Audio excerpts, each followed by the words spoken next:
Üdvözlöm a kedves hallgatókat! Hát eljutottunk odáig, végre eltelt ez a kis idő, amíg vártak rá. A kézikönyv, tehát a versenyvitorlázás alapjainak kézikönyvének az első pontjához, a felkészülésről.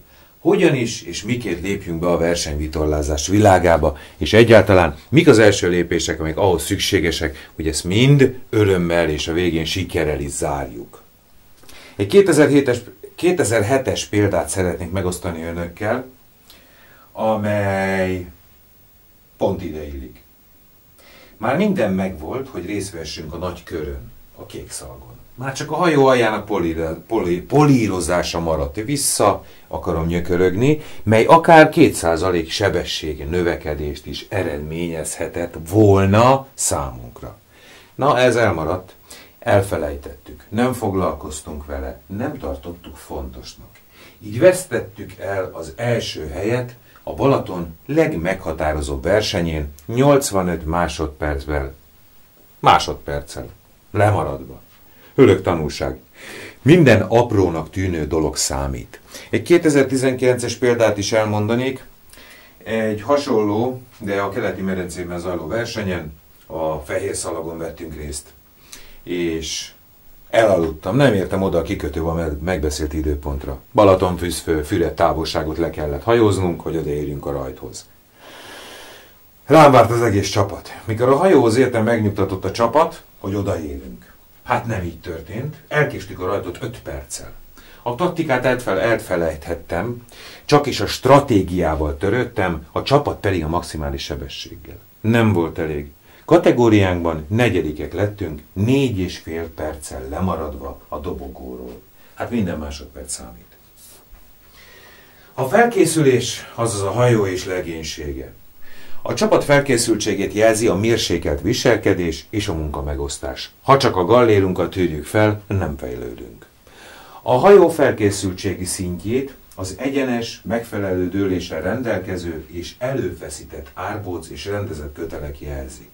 Már a parton nagyon nagy hangsúlyt kell fordítani a felkészítésre. Már itt minden eldőlhet. Tehát fektessünk nagy hangsúlyt az árbóc beállítására és a hajó versenyre felkészítésére.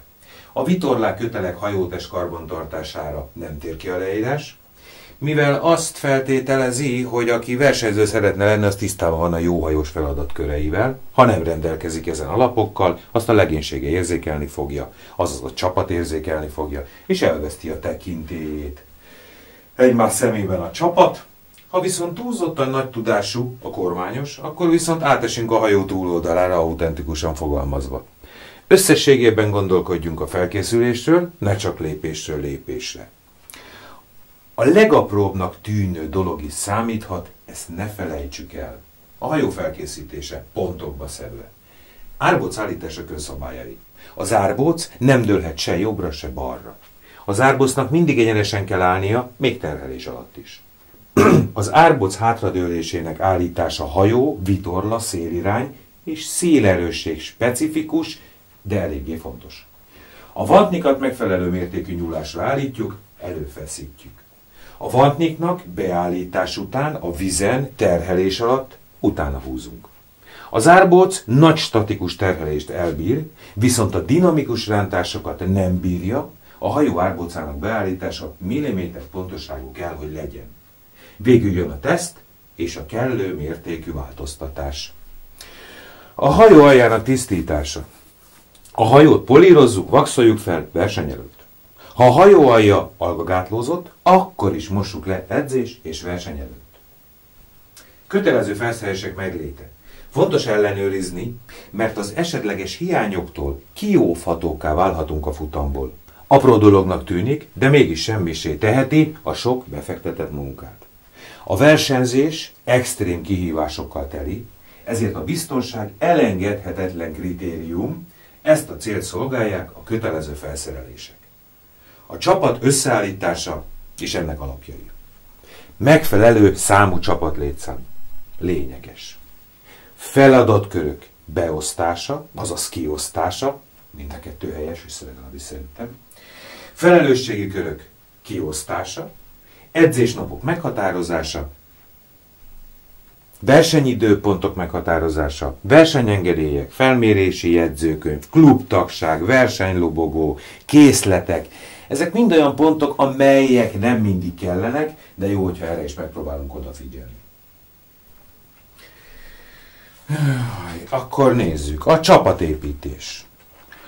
A csapat a hajó mozgatható kritikus, az egyensúlyt, azaz a stabilitást befolyásoló tényezője. A csapat összeszokott mozgása határozza meg a hajó sebességét. Nagy hangsúlyt kell fektetnünk a csapat összeállítására, a feladatkörök kiosztására és a begyakorolt, összhangban végzett munkára. Viszont mindenkinek tudnia kell, hogy egy főnök van, ha tetszik, ha nem. Tudják? Ez a zavaró tényező kiiktatása. Meg kell határoznia a csapatnak a célt. Ez nem véletlenül hagytam itt egy kis hatásszünetet, mivel a cél meghatározása nélkül nem érhetünk el eredményt. Mi a célunk? Házi versenyen szeretnénk részt venni? Hosszú távú túra jellegű megmérettetésen? Medence vagy tókerülés? Pálya vagy csak rövidebb túraverseny? Vagy professzionális, esetlegesen nemzetközi versenyrészvételt tervezünk? A csapat létszáma. A csapat létszámát befolyásolhatja szélen. Persze határokat szab a versenykiírás is, és a biztonságos üzemeltetéshez szükséges minimális létszám. Van 2-3 fő, ez a kis létszámú csapat. 4-7 fő, ez a közepes csapat, és a 8 pluszos, az a nagy létszámú csapat. Beosztások kiosztása. Mármint a feladatkörök kiosztása. Kormányos, taktikus vagy navigátor, fővitorlakezelő, trim 1, orvitorlakezelő, trim 2, hátszélvitorlakezelő, trim 3. Aztán van a fordekkes pozíció, nagyon fontos, a pit és a bowman. Felelősségi körök. A feladatkörök kiosztásával elvárhatóvá tesszük a munkát. Minden csapattagnak felelnie kell a hajóért és egymásért, a teljes felelősség viszont nem megosztható, ez a felelős személyé, azaz adott esetben a kormányosé vagy a csapatfőnöké. Mi a szerepe a bowmannek? Fordeck, spi és genakker hajtogatás, spibom. Pit, felhúzó kötelek, kötélfogó kijelek. Remélem ez a pit ez érthető, tehát ő az, aki a versenyen a felhúz, ő húzza a vitorlákat le és föl, kötélfogókat rendszerezi, a köteleket, jeleket, beosztásokat figyel, hogy hova kell állítani. Trim, nagy vitorla, hátszélvitorla, orvitorla, behúzó kötelek, csörlők, jelek, pontos beállítás. Kormányos, kormány, kompassz, versenyutasítás. Ugye? Merre fogunk vitorlázni, mindent tudnia kell, ugye az adott versenyről. Edzés és versenynapok tartalma. Minden vízreszállás előtt megbeszélés, melyben az aktuális időjárás, előrejelzés, a napi szerepkörök beosztás és a programterv kell, hogy napirenden legyen. Természetesen a verseny és edzésnapok különböznek egymástól. Edzésnapot lehet időjárás elemzés, beosztások, napi vízi feladatok tervezése, végrehajtása. Versenynapon bemelegítés, vitorla beállítások, manőverek végrehajtása, rajtolások a rajtvonalon. Ezekre futam előtt max. 1-1,5 óra áll rendelkezésre rajt előtt, és nem több. Mit tartalmaz a versenyutasítás és a versenykiírás?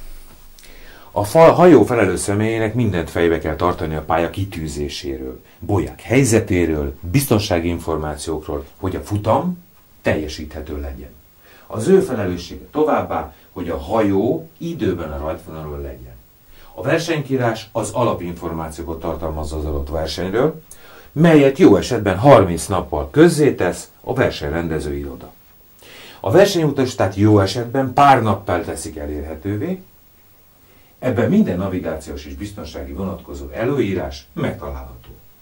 A versenyt, futamot megelőző kormányosi értekezlet, melyen mindig részt kell, hogy vegyünk, itt a versenyvezetője elmondja azokat a dolgokat, melyek a legfontosabbak a versenyt érintő állandókra és változókra értve, melyet figyelnünk kell a futam során. Kérdéseket tudunk feltenni, és ezekre válaszokat is kapunk. A kommunikációs nyelvezete.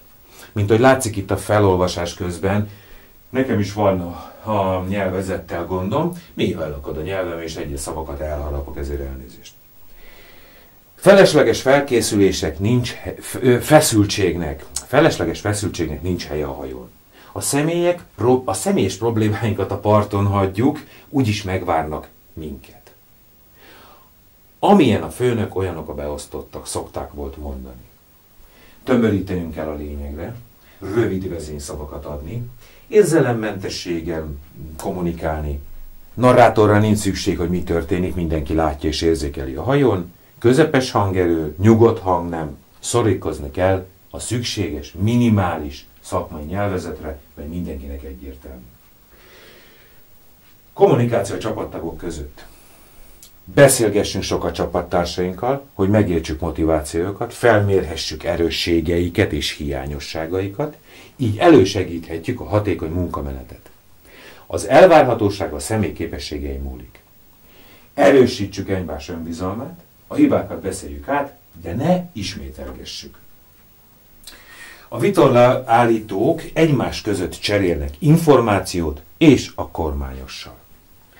A pit és bó, a bójamű manőverek végrehajtását egymás között. Ez itt egy helytelen megfogalmazása. Tehát az a két személy, ugye, akiről az előbb beszéltünk, a pit és a bowman, a bója manőverek végrehajtására összpontosít, és egymás között kommunikál. Itt azért a vitorláknak a cseréje, húzása, ez egy elég fontos, hogy minél gördülékeny, vagy gyorsan menjen.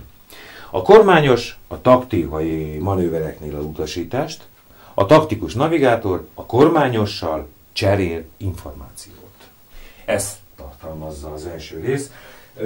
Lényegesen pontokba összeszedve, viszont azt tudni kell, hogy ezek mind a gyakorlatban, az edzésnapokon öltenek testet, tehát ezek a pontokat, hogyha az ember rendszeresen végigveszi és nem hagyja ki őket, megpróbálja alkalmazni, egyre nagyobb hatékonysággal tudja a hajóját vezetni, mint csapatfőnök, mint kormányos. És ugye ez a lényeg, a felkészülés az első számú része ennek a szakkönyvnek. Köszönöm a figyelmet. Következik egy kis idő múlva a második rész. Viszonthallásra!